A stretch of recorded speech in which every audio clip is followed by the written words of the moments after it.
마음속에 있는 수많은 걱정과 염려와 생각을 이 시간에 다 버리게 하옵소서. 기름 한 병밖에 없는 가난한 마음으로 성령의 생수가 쏟아져 나오는 그 기름병만을 받기 위하여 내 마음속에 큰 빈 그릇 하나만 준비하게 하옵소서. 그 빈 그릇에 오늘 말씀을 가득 채우고 이 세상 살 때 절망하지 않고 저 세상 갈 때 두려워하지 아니하고 우리의 미래에 대한 크나큰 영광의 시간을 생각하게 하옵소서. 예수님의 이름으로 기도드리옵나이다. 아멘. 아멘.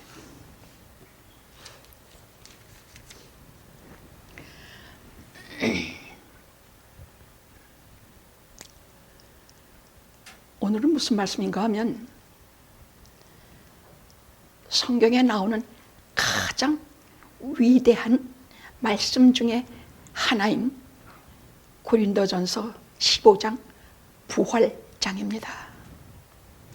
부활에 관해서 이렇게 교훈적으로 자상하고 섬세하고 확실하게 기록된 고린도전서 15장을 여러분 많이 또 보시고 또 보시기 바랍니다. 또 위대한 장을 들러하면 고린도전서 13장인데 그것은 사랑장입니다. 위대하지 아니한 것이 한 것도 없지만 특별히 우리가 이 땅에서 살고 우리가 미래에 완전히 죽음으로 끝나냐 아니면 영생하여 부활하여 영생하느냐. 오늘 이 말씀이 머리에서 가슴으로 옮겨져서 가슴으로 진정 믿는다면 우리는요 이렇게 눈으로 봐도 잘 못 믿어요. 눈앞에서 안수받고 안진뱅이가 일어나고 온갖 일어나도 기적이 일어나도 성령께서 나를 조명하시어 믿게 하시지 않으면 우리 눈으로 봐도 안 믿어요. 하물며 우리가 보이지 아니하는 영적인 세계 커튼을 활짝 열어져 있고 하늘에 열린 문으로 곧장 들어가는 부활에 관한 얘기겠습니까? 성령께서 오늘 우리 각 사람의 마음속에 크게 밝게 조명하셔서 이 말씀대로 우리가 부활을 얻기를 기도합니다.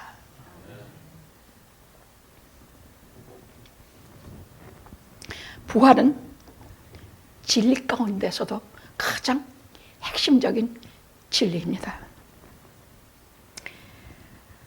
기독교 신앙의 원뿌리가 되는 것입니다.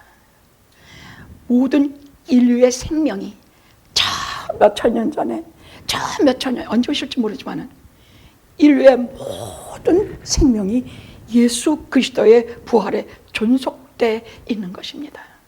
그래서 주님의 부활에 관해서 우리가 믿는다면 확실히 깨달았다면 우리도 똑같이 부활할 것이라는 믿음이 오늘 생기기를 정말로 저는 간구합니다.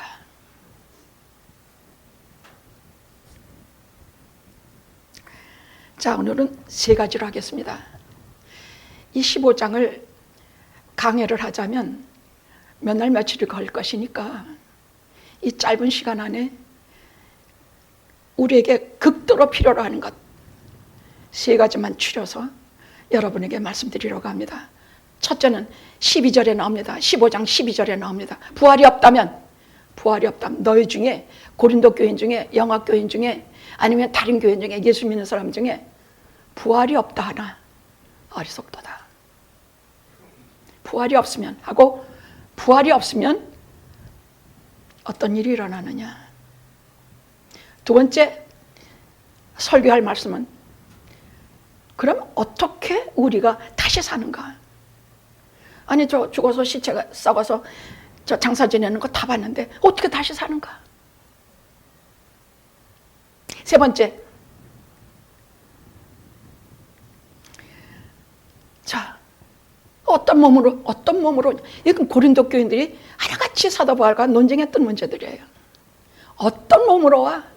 어떤 몸으로 오느냐? 죽을 때 그 모습 그대로 오느냐? 난 싫어. 죽을 때 모습? 병들고 쭈글쭈글해지고.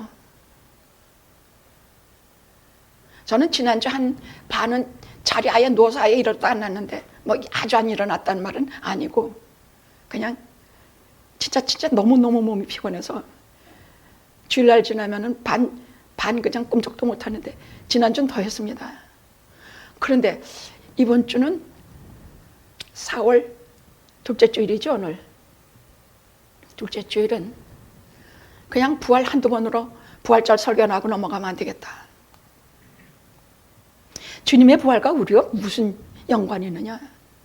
주님이 부활하셨다면 나도 부활한다고 하는데 그 어떻게 설명을 어떻게 해야 되는가? 그 자리에서 벌떡 일어나가지고 그냥 마당을 빙빙 돌고 방 안을 빙빙 돌고 주여, 여기에 우리 성도들의 운명이 달렸습니다. 이걸 믿지 못하면 죽어서든 우리가 어디로 가는지도 모르고 갑니다. 그냥 무서워서 죽음의 그 권세, 죽음의 권세가 인간이 가지는 인간들에게 주는 가장 큰 권세이니까 거기 잡혀가고 죽으면서도 정말로 공포 속에서 죽어갑니다. 저는 30여 년간 목회를 해왔기 때문에요, 장례도 꽤 많이 치렀고 죽을 때의 임종도 많이 보았고 무덤을 묻고 돌아서는 일도 많이 겪은 사람입니다. 특별히 임종자리에서 코마 상태에서 돌아가시는 분을 제가 겪게 되는데 유족들이 게다가 또 총으로 머리 쏴서 죽은 사람의 그 장례식은 설명도 할 수 없는 공포가 눌러요. 죽음은 온갖 공포가 이렇게 누르는 자리인데 복음은 딱 하나예요. 딱 하나야. 잊지 않으셔야 합니다. 절대 잊지 않으셔야 합니다. 그렇다면 우리 사망에 다 똑같이 죽어요. 소망도 없이 죽고 어디로 끌려갔는지 모르는 그 병상에서 이제 임종을 조금 있으면 뭐 살 시간이 뭐 얼마, 보통 의학에서 그렇게 추정하고 얘기를 하면 대강 그렇게 돼요. 만약 부활이 없다면, 아니 무슨 부활이 있어요? 아니 죽은 사람이 어떻게 다시 삽니까? 그래서 하신 말씀이 12절에서부터 쭉 나와요. 예수께서 다시 사시지 못한다. 만약에 부활이 없다면 예수께서 다시 사시지 못한다. 계속 성경 말씀이니까 여러분 지금 바빠서 그거 다 못 읽어요. 그러니까 여러분 집에 가서 고린도전서 15장은 잘 보셔야 돼요. 너무너무 위대한 장이야. 왜냐하면 예수께서 다시 사시지 못하는 것은 그분은 참 하나님이시지만 동시에 참 사람으로 오셨어.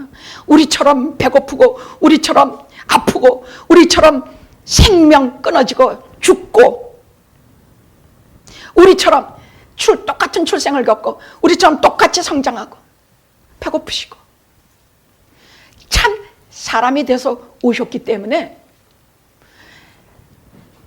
부활이 없다면 그분은 참 사람이기 때문에 다시 살지 못해요. 그러면 다시 살지 못하면 어떻게?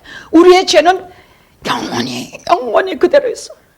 인간의 죄는 사함을 받지 못하고 계속 죄덩어리 가운데 있어가지고 자포자기가 돼. 죄를 누가 사야죠? 여러분, 죄라는 게요, 양심이 시꺼매져 있을 때는 잘 몰라요. 그래서 성전을 누구냐? 죄에 대해서 하얀 역에 티끌만한 게 하나 있어도 괴로워하고 아파하는 것 지우고 그리스도의 보혈로 지우지 않으면 견딜 수가 없는 사람들이 성자라고 그래. 우리는 이렇게 시꺼멓게 칠하고 있어도 잘 몰라. 근데 하나님께 가까이 있는 사람들은 요만큼 티가 묻어도 깨끗이 닦고 싶어. 몸부림쳐. 우리 죄가 여전히 계속 쌓이고 사함 받지 못하고 그럼 어떻게 될까? 죽고 싶어져요. 여러분 세계 대문호 소설들 중에 무신론에 관한 책과 유신론에 관한 책을 좀 읽어보십시오. 저는 문학을 전공한 사람이기 때문에 책으로 말하면 수도 없이 읽은 사람이에요. 그때 어려서부터 읽었는데도 불구하고 하나님이 있다 하는 토스토예프스키나 톨스토이나 이런 사람들의 글을 읽으면 말로 할 수 없는 위로와, 왜냐하면 아주 깊이 사실적으로 인간의 영혼을 꿰뚫고 하나님이 계신 것을 증명하니까. 근데 무신론에 관한 책, 해밍웨이 책을 읽어보십시오. 그 사람 노벨상 받은 거, 어떤 노인이 저 바닷가에 나가서 일주일을 밥도 못 먹고 뭣도 못 먹고 죽기 살기 그냥 큰 고래 한 마리 같은 상어를 노획했는데 그것을 배 옆에 매달고 육지로 돌아오는데 수많은 고기떼, 상어떼가 쫓아서 그걸 다 먹어치우고 육지에 도착했을 때는 큰 뼈만 남았대. 그래서 그 소설의 끝은 죽음과 같은 잠에 빠졌다는 게 그 소설 스토리야. 그게 노벨 문학상 받은 것이야. 너무나 험하고 또 험해서 한참 영혼이 예민하고 하나님께 대한 수많은 회와 그런 속에 살고 있을 저는요, 만약에 그런 하나님을 긍정하고 하나님 앞에 사로잡힌, 여러분 기독교는요 내가 택하는 것이 아니에요. 그냥 사로잡히는 것이야. 하나님께 사로잡히고 성령께 사로잡히고 말씀에 사로잡히는 것이야. 내가 사로잡히는 그 역사가 없었던 글 전 이 자리에 못 써요.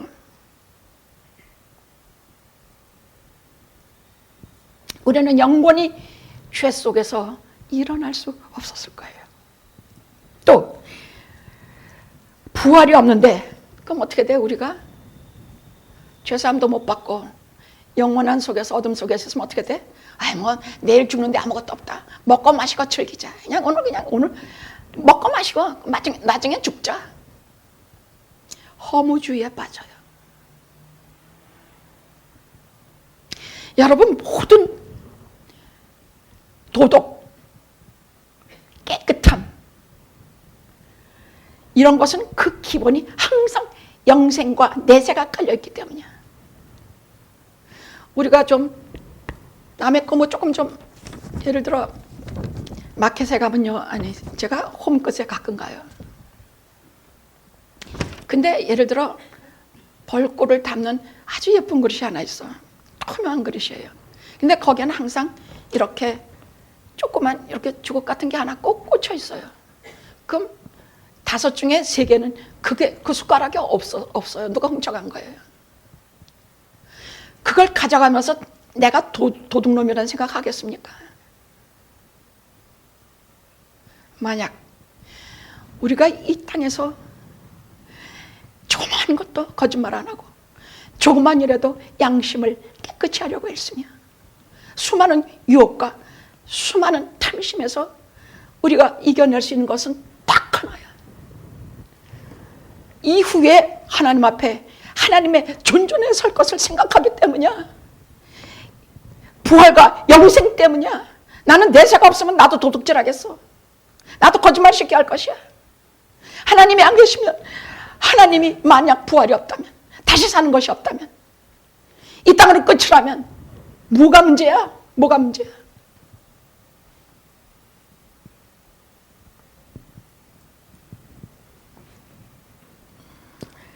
우리가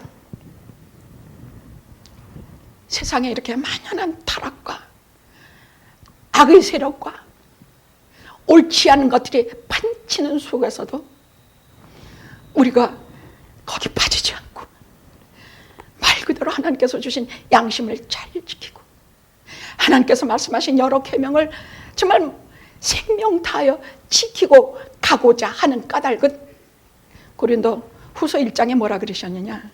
주 예수 그리스도의 날에 너희가 나의 자랑이 되고 나는 너희의 자랑이 되리라.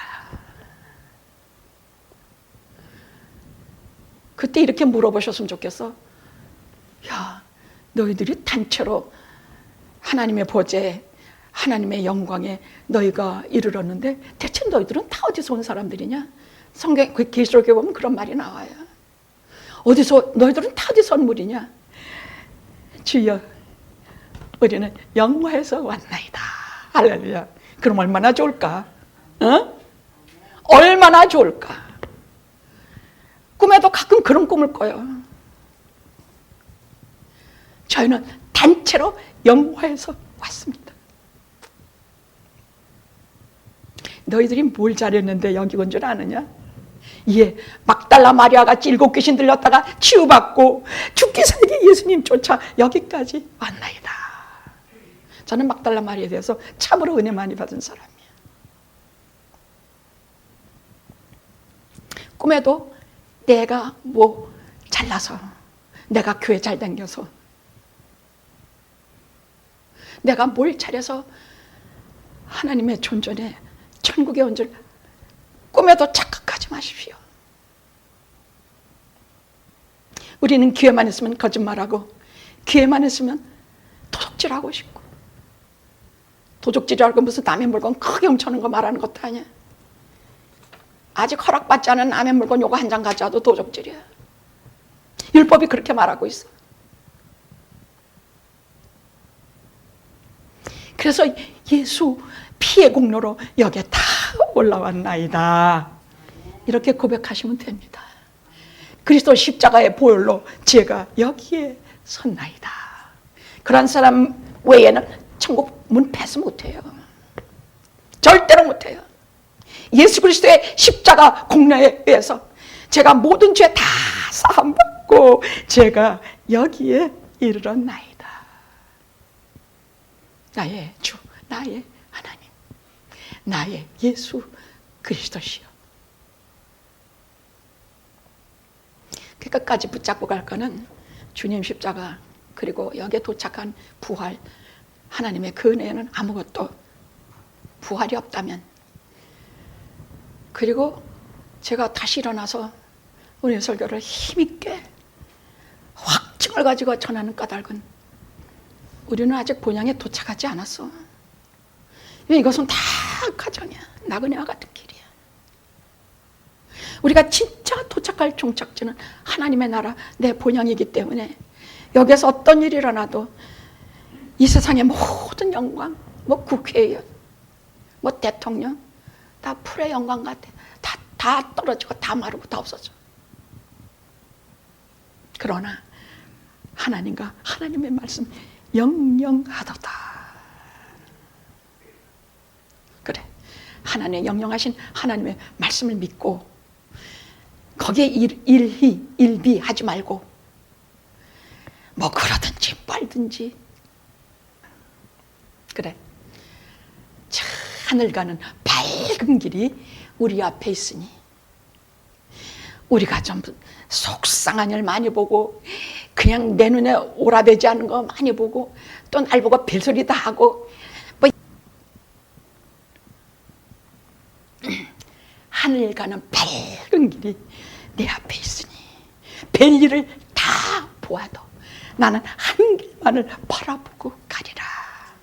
부활이 없어? 없기는커녕 실제로 참 사람이 되신 예수께서 부활하시어, 여러분 고린도전서 요 말씀 전에 쭉 보세요. 누구에게? 게바에게 나타나고 베드로에게 나타나고 12제자에게. 12제라는 건 가룟 유다가 죽은 후에 부활하셨으니까 11제자라고 해야 되는데 아닙니다. 반드시 12제자라고 나와요. 왜냐하면 그것은 제자들의 군단 이름이기 때문이야. 12제자라고 하는 말은 그래서 언제나 하늘나라의 기초석이 되고 12진주문이 되고 12이라는 것은 하나님 나라에서 완전수이기 때문에 항상 제자들을 말할 때 12제자라고 해요. 가룟 유다가 죽은 후에도 계속 그렇게 나와요. 11제자라고 나오는 법은 없어요. 그건 제자들의 명단이에요. 그냥 명단이야. 그 군단의 이름이야. 그래서 12제자, 그 사람들처럼 자, 오늘 욕 좀 먹어도 그들처럼 억울한 꼴 당하지 않는 것만은 감사히 알고. 근데 예수님께서 부활하셨어.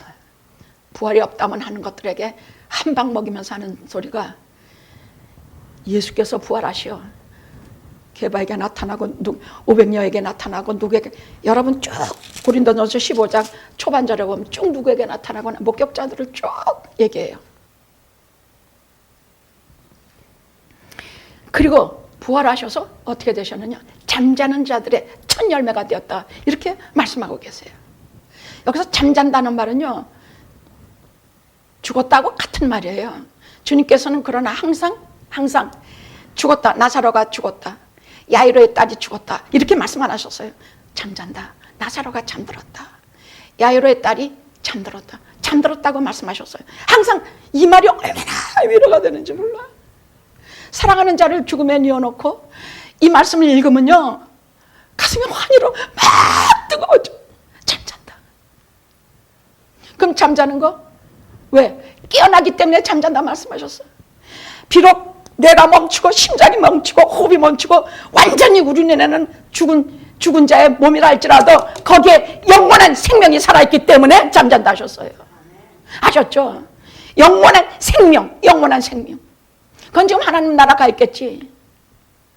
육신은 땅에 묻어야 하니까. 그러나 육신도 다시 살아나. 육신은 땅에 묻은 끝이면 아닙니다. 죽음을 이기게 하실 때 하나님께서 영혼만 살게 하시고 몸은 죽게 하시는 거 아닙니다. 잔다는 것은 깨어날 것을 전제로 할 때 잔다고 말씀하신 것입니다. 아무리 여기서 죽음으로, 여기 여러분, 저는 장례를 여러분들보다는 많이 해봤기 때문에 가면 반드시 그 시체 얼굴을 한번 쓰다듬어요. 그냥 안 넘어가요. 특별히 저희 교인이었다든가 제가 사랑하는 분이었다든가 제가 몇 안 되는 분들을 이렇게 지냈던 분들의 시체를 항상 얼굴을 제가 쓰다듬어요. 한 번도 그냥 넘어간 적 없어요. 그럼 왜? 여기 느껴지는 것은요, 야, 진짜 심장까지 얼어붙을 정도로 차다는 것은 그걸 차다 그래. 시체를 가지고 돌덩이 같다 뭐 같다 한데 그 찬 것은 설명을 다 못해. 차가워. 게다가 병으로 죽으면요, 특히 암으로 죽으면요, 너무너무 해골같이 말라지고 그 사람인지 이렇게 다시 봐야 돼. 게다가 무슨 거 머리 싸서 죽은 거 뭐 어떤 거 이렇게 보면요, 그런 건 저한테 시체 저 밖에는 들어가서 못 봤지만요, 그 장례객들에게 이렇게 오픈 안 해요. 그런 시체는요, 그냥 화장하든지 뭐 이렇게 해요. 그러나 하여간 보면, 그래서 여러분, 죽음도 할 수 없어. 병으로 죽으면 그래도 깨끗하게 나해. 이건 세상 욕심과 모든 정욕과 그냥 그렇게 하고 회개도 안 하고 간 영혼은 얼굴이 시꺼매요. 진짜 시꺼매요.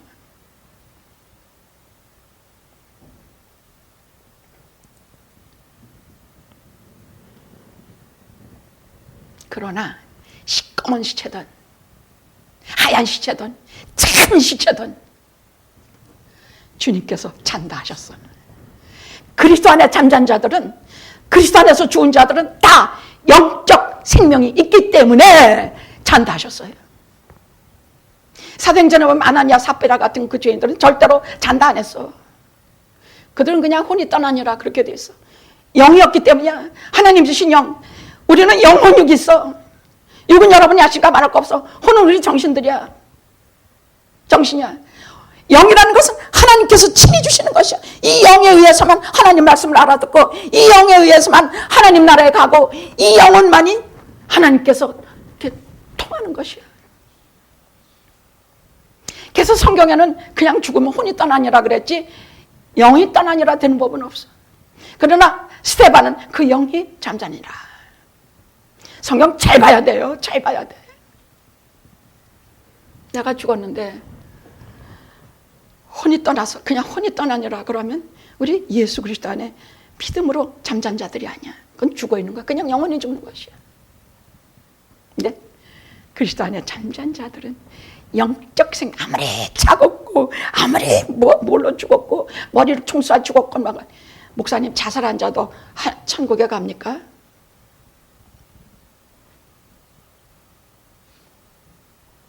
내가 물었어. 그 사람 예수 이름 불렀느냐? 어려운 때건 뭐한 때건 예수 이름 불렀느냐? 다 나 욕했어요. 그때 자살한 사람을 천국 갔다고 했다고. 아닙니다. 천국은요 14만 4천, 완전한 수의 14만 4천은 그 숫자만 말하는 것이 아니야.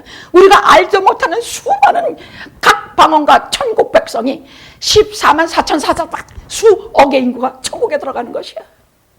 예수 그리스도의 피의 공로만 의지하면, 그 이름을 한 번만 부르면 부를 자격도 없고 부를 실력도 없고 부를 노래도 없는 자들이 한 번만 예수 이름 부르면 천국의 수많은 각족과 방언의 사람들이 하나님 나라에 들어가는 것이에요. 저는 그렇게 믿어요. 구원이라는 것은 그런 것이라고 저는 믿어요. 그리스도의 보혈에 가는 것은 하나도 몰라도 그리스도의 이름 하나만이 나를 구원하리라 하는 요만한 믿음 하나만 있어도 저는 구원해 주신다, 저는 믿어요. 아멘. 왜냐하면 십자가 강도가 그랬으니까.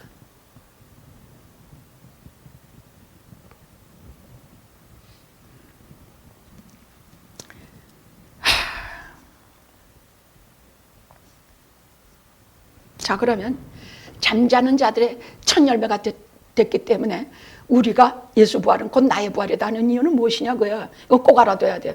여기 뭐가 여기에 나오느냐면 대표성이 나와. 대표성. 이건 하나님께서 정하신 것이에요. 대표는 뭐냐? 내가 달나라에 갔다 오지 않아도 어윈대령이 달나라에 갔다는 걸 사진으로 다 보여주고 뭐하고 하면 우리가 그것을 보고 내가 거기에 직접 가지 않아도 내가 달나라에 갔다 온 거랑 같이 되는 것이에요. 믿으니까.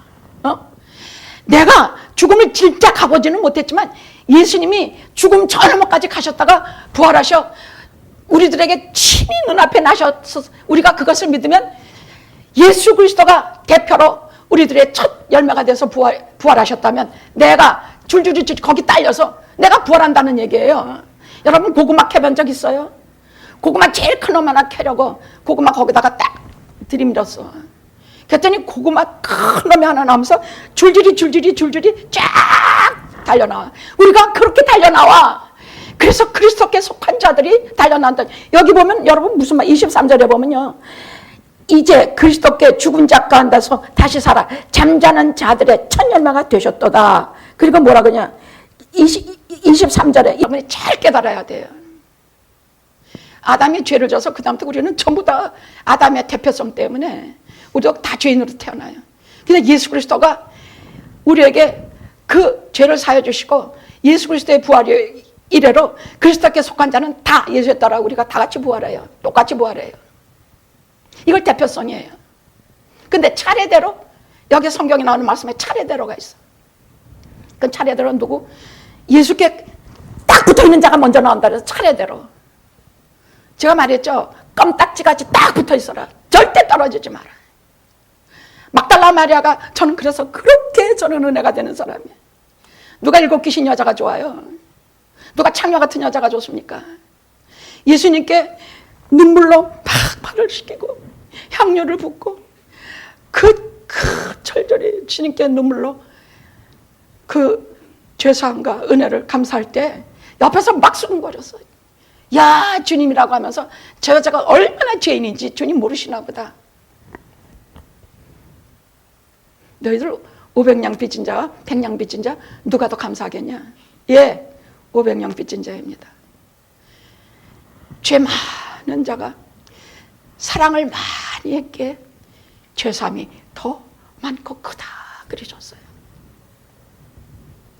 사랑을 많이 할수록 예수 그리스도를 많이 사랑할수록 사람들을 많이 사랑할수록 속죄함이 더 크고 천국에서 그 자리가 더 큰 것입니다. 순서대로 차례대로라는 말이 그냥 넘어갈 대표성이라는 말과 차례대로라는 말은 그냥 넘어갈 말이 아니에요. 차례대로 예수 닮은 사람이 예수를 가장 많이 사랑한 사람이 세상에서 사람들을 가장 많이 사랑한 사람이 고단 부활하고 고단 부활하고 아마 십자가 강도 같은 우리는 맨 끝일지도 모르지만 무조건 부활해요. 아셨죠? 응? 다 부활해요. 다 부활해. 못하는 것은 사망이야. 사망 마귀뿐이야. 자, 그러면 어떻게 다시 사는가? 오늘 35절 여기 우리 봉독하셨죠? 자들이 어떻게 다시 살며 두 번째 할 말은 어떻게 다시 사는가? 이 어리석은 자들아 뿌리는 씨가 죽지 않으면 살아나지 못하겠고, 또 너에 뿌리는 것은 장래, 영체냐? 형체를 뿌리는 것이 아니요. 그 다음 읽어봅시다. 다만 밀이나 다른 것의 알갱이 뿐이로되, 그 다음 하나님이 그 뜻대로 저에게 형체를 주시되 각 종자에게 그 형체를 주시느니라. 우리가 부활을 잘 이해를 못하겠으니까 비유를 들으셔서, 하나님께서 자연계시라는 것은, 우리는 자연계시가 있고 특별계시가 있어요. 근데 자연계시를 통해서 하나님께서 당신이 말씀하시는 것들이 참 많아요. 자연계시를 통해서 부활을 설명해 주는 것이야. 자, 여기 식물, 동물, 뭐 별거 다 있지만 식물을 예로 듭시다. 식물은 뭐 어때요? 씨앗 하나를 심으면, 심는다는 말은 씨앗이 간에서 죽어야 돼요. 죽지 않으면 이게 안 나와, 싹이 안 나와. 야, 이게 어리석은 자들아, 너희가 하나님께서 창조하신 자연의 세계를 보면서도 그렇게 모르느냐? 너희가 꽃 심고 뭐하고 자라는 거 보고 열매 맺고 꽃 피고 열매 맺는 거 다 얻어먹으면서 너희가 그 부활의 원리도 모르느냐? 비유하건대 꽃을 심어서 그 씨앗이 죽으면, 씨앗이 죽어야만 반드시 생명이 태어나. 그럼 태어나 딱 싹쓸래. 싹쓸려면 그 다음엔 와, 쑥 자라.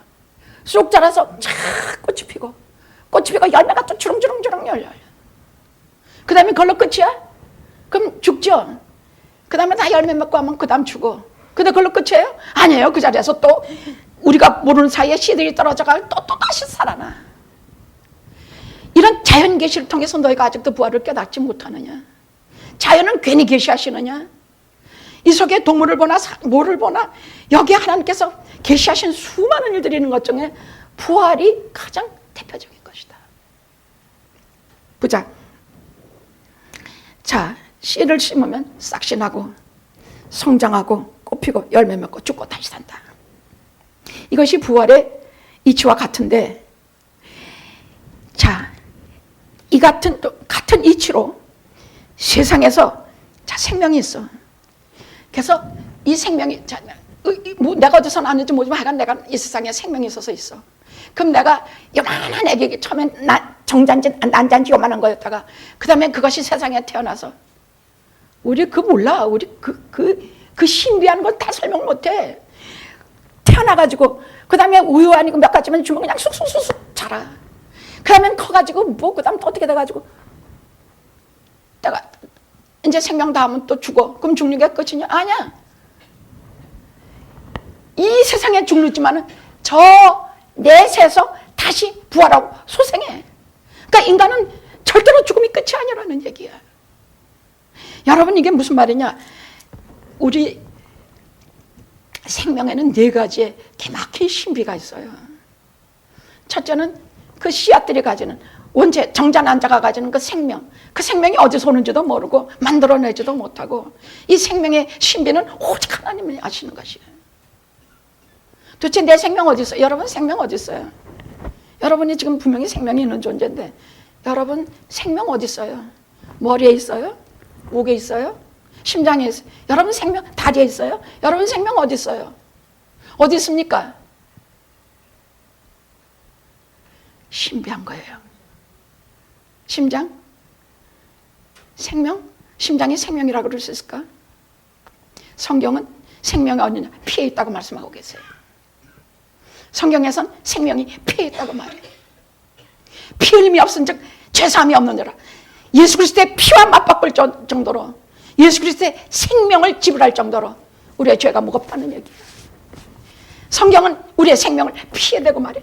아벨의 피가 고소한다 그래서, 그는 죽었지만 하나님 나라에서 그 영이 살아서 땅에서 피가 고소한다 그래서 피는 생명이라고 말씀하고 계세요.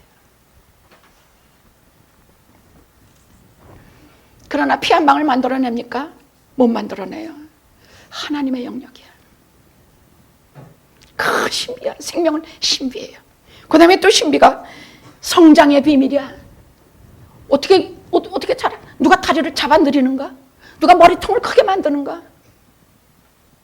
그냥 쑥 자라. 성장의 신비야.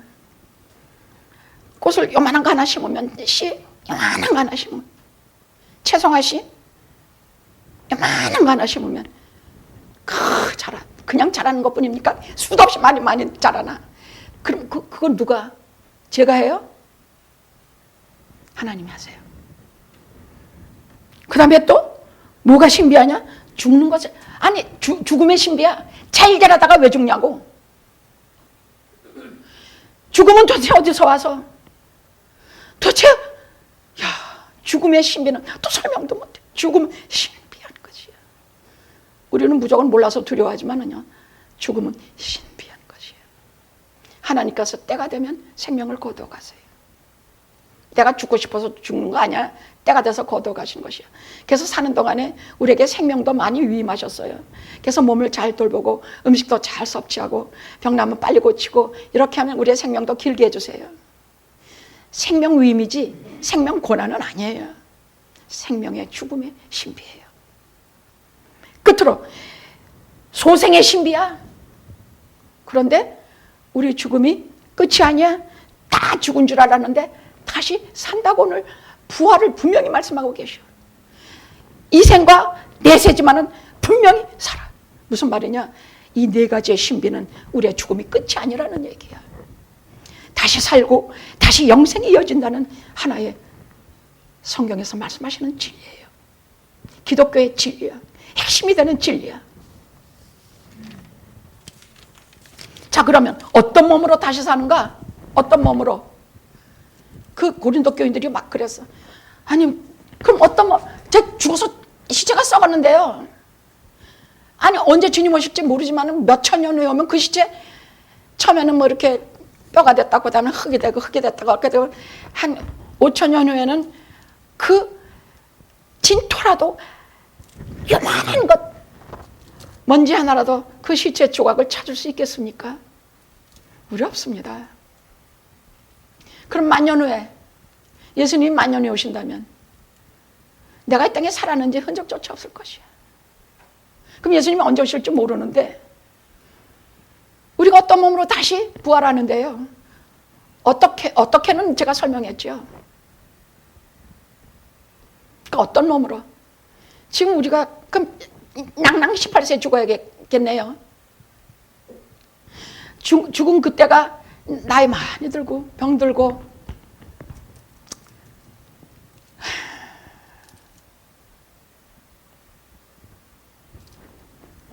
다리는 아프고 허리도 맨날 아이고 소리가 저절로 나고 얼굴은 쭈글쭈글하고.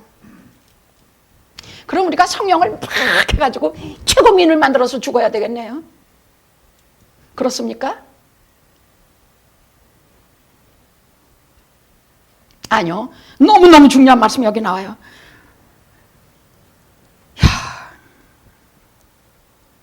육체는 다 같은 육체가 아니야.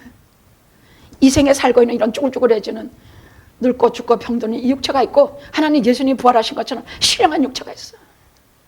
신령한 육체가 있어. 쪼글쪼글해서 죽든지 말든지 우리는 어떤 것으로, 제가 이 말씀만 보고 정말 많은 눈물 흘린 말씀이야. 죽은 자의 부활도 이와 같으니. 42절에서 44절 큰 소리로 읽어봅시다. 시작. 죽은 자의 부활도 이와 같으니 썩을 것으로 신고 썩지 아니할 것으로 다시 살며, 욕된 것으로 신고 영광스러운 것으로 다시 살며, 약한 것을 신고 강한 것으로 다시 살며, 육신의 몸으로 신고 신령한 몸으로 다시 사나니 육의 몸이 있은즉 영의 몸이 있느니라. 우리는 죽어가는 이 몸밖에, 늙고 쭈그려지는 몸밖에는 몰라.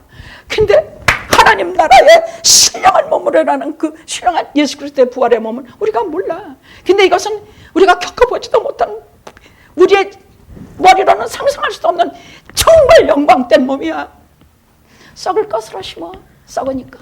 근데 영광스러운 것으로 다시 살아. 어떤 몸으로 다시 살지는 몰라. 예수님이 부활하셔서 막 벽도 없이 통과하신 것처럼 우리도 그렇게 살 것이야. 영광스러운 것으로 다시 살아. 본 적도 없고 겪어본 적도 없고 상상도 해볼 수 없는 영광스러운 몸으로 사는데, 욕된 것으로 신고 영광된 것으로 다시 살아. 육의 몸을 신고 신령한 몸으로 다시 살아. 하나님이 그렇게 하신다는 얘기야. 부드러운 것으로 신고 참 기막힌 모습으로 다시 살 것이야. 약한 것으로 신고 강한 것으로 다시 삶이. 사도 바울은 정말로 육체적인 고통을 너무 겪은 사람이야. 그 사람처럼 세상에 모진 학대, 핍박 이런 것도 저 같은 벌써 다른, 제가 만약에 성경에 사도행전 9장 또 디모데후서, 이원서 같은 디모데후서를 제가 미리 봤다면 저 목사 절대로 못됐어. 그렇게 죽을 줄 알았다면, 그렇게 핍박받고 주의 길을 걸어 진짜 걸어가는 길은 그런 것이라는 거 알았다면 정말 하나님의 은혜로 지금까지 무사히 하나님께서 돌아보시고 지키시고 성령 충만하게 하셔서 은혜로 살아왔지. 그 사람 몸도 너무 약했어. 하도 매를 맞아서 하나밖에 없는 외투는 피해 젖었고 하도 뭐 간질이라고도 말해요. 그냥 아무 데서나 쓰러져. 갈라디아서 보면 너희들이 내가 그 꼴을 당했을 때 아무도 말하지 않고 너희 눈이라도 빼질 정도로 그렇게 내가 극진히 했다.